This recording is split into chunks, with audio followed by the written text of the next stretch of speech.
Hi, I'm Chris Doerr.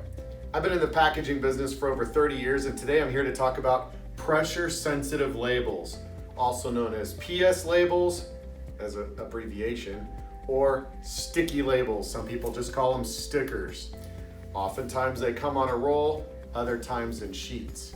The question is why do people use pressure-sensitive labels, and why is it the most popular form of labeling out there today in the United States?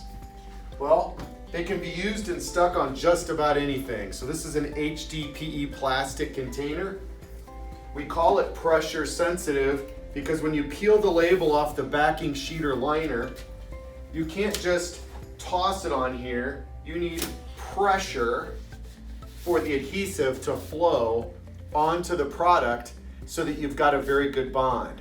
You can't just slap it. You need pressure, hence the name pressure sensitive, causing that adhesive to flow around the container with pressure. We see these everywhere. There's mailing labels. When you get shipping boxes that show up at your door, these are pressure sensitive labels or PS labels. For the rest of today, I'm going to call them PS labels. Even when you walk into a retail establishment, there are PS labels in the windows, stickers, that are telling somebody whether or not they accept certain credit cards for transactions. I'm going to walk through some other applications here.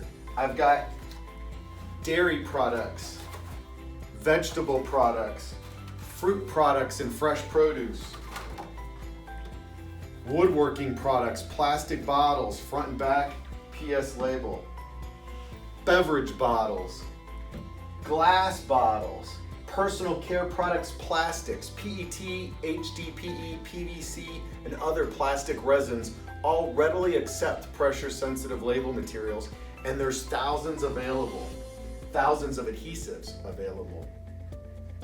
Then we have a package that's got a three-sided wrap or a three-panel wrap. Again, pressure-sensitive, wrapped around three sides of a square container. Even squeeze tubes have labels on them. So if I squeeze this, pressure sensitive labels can be squeezable without wrinkles, and there's a variety of materials available that enable products to be squeezed without wrinkling.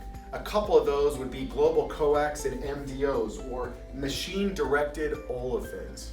These are materials that are designed to stretch and then go back to the original position. And they can even be on smaller tubes just like this.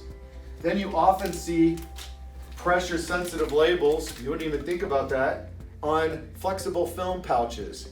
These are pouches of wipes. So if I want to access the wipes, there's a PS label that peels off and reseals in order to keep the wet wipes moist so they don't evaporate and all the alcohol comes off of them and they're not used or good for cleaning anymore, all dried up. This pressure sensitive label keeps the package sealed, and it's certainly suitable for long-term use. As far as what it's sticking to, linear low density polyethylene, aka LLDPE. So they're flexible in terms of the types of applications that you can apply them to. They're also useful on small containers, or even containers what we would call extended text. So there are booklet labels that peel off and expose multiple pages of information when all of that won't fit on one single ply of label.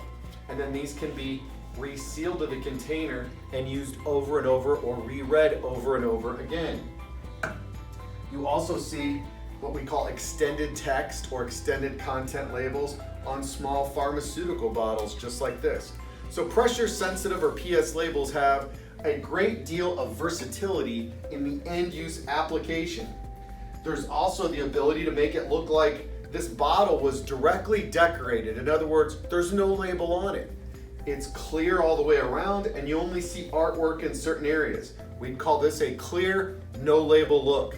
But with pressure sensitive adhesives, I can have a full wrap of label material and knock out areas so that they're mostly clear and make it appear that this was directly painted on the plastic bottle, when in fact, this is a full pressure sensitive label wrap. You'll notice this in the wine and spirits industry. And in the spirits industry, you see a lot of hot stamping and embossing, often using a hot iron plate or a male-female die that impresses the label. Pressure-sensitive labeling is very conducive to doing this sort of thing. And again, the reason why it's so popular to go this method is the printing presses that manufacture in this fashion allow you to put in a roll of blank raw material in the front end of the press, and out the other end comes finished final labels ready to apply to your product. If you look at other types of labels like shrink sleeves, in-mold labels, cut and stack labels, and roll-to-roll film labels, oftentimes there are multiple processes that need to be gone through in the manufacturing area rather than one machine. They need to go to die cutters, they need to go to trimmers, they need to go to waste removal systems. With pressure-sensitive labeling, you can load and unload one machine and have finished final product, hence the popularity. And then also adding a variety of finishes. If I'm to walk through the finishes, a single pressure-sensitive label press can either varnish or laminate, be embossed, be tactile, be squeezable, be big, be small, and even have hot stamping, embossing, or in the case of this, extended text or extended content labeling.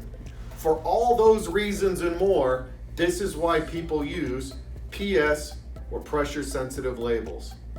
That's all for today. We'll cover much more on our YouTube channel, Validators LLC on YouTube. Thank you.